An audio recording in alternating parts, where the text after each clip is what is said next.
So nandito kami sa Mabini Rustic Crew, ang aming tinutuluyan mga par. So Sol Red Toro Cafe nga pala dito. So napakalinis ng mga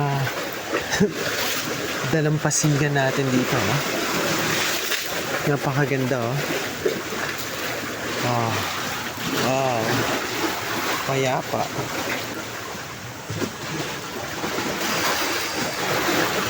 So it's actually 6:31 a.m. in the morning right now.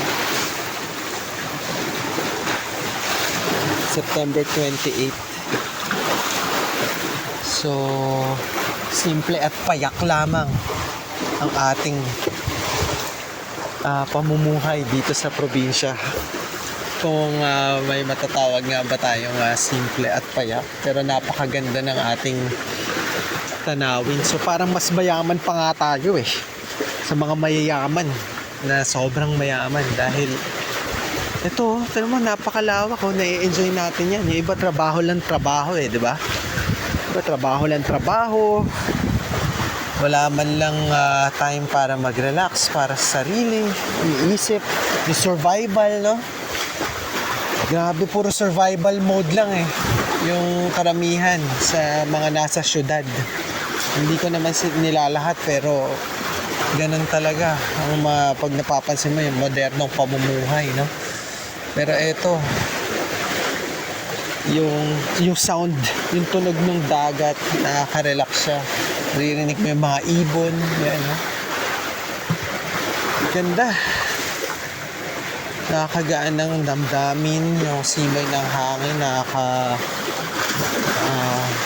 boost ng ating kalusugan. Hindi tayo maliligo ngayon dahil hindi pa tayo nagbe-breakfast at kailangan pa natin mag-prepare muna for the rest of the day. Pinapakita lang natin ngayon dito yung lagay ng ating karagatan dito sa Mabini na ngayong September 28, 2024. Ayan, no? So simple, wala masyadong polusyon, walang gray ang ating skies. It's relatively gray skies here. So yeah, it's good. I don't know kung ditindi yung sikat ng araw. Usually kapag maaraw, syempre mainit. Pero with our fair weather ngayon, tamang-tama lang ang temperatura na ating pinili. Hindi naman ako weather forecast. Hindi naman ako nagsasound ng parang weather forecast, no? But tama lang naman yung temperature talaga dito. So okay na okay. So nakaka-relax talaga siya. So there, medyo maalam. Tingnan natin maya-maya kung ganito pa rin baka alam. Saka parang malalim I wouldn't dare na mag-swimming sa ganitong oras or something. Anyway, so there. Thank you. Again, we're here in Rustic Crew in Mabini, Batangas. So come visit the place, no? So marami dito mga vacation spots and cottages. So marami na rin talaga.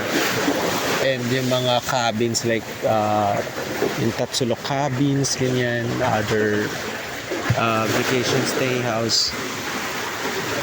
So thank you guys, and wish we can have more fun with here now and in the future. All right. So God bless. Peace.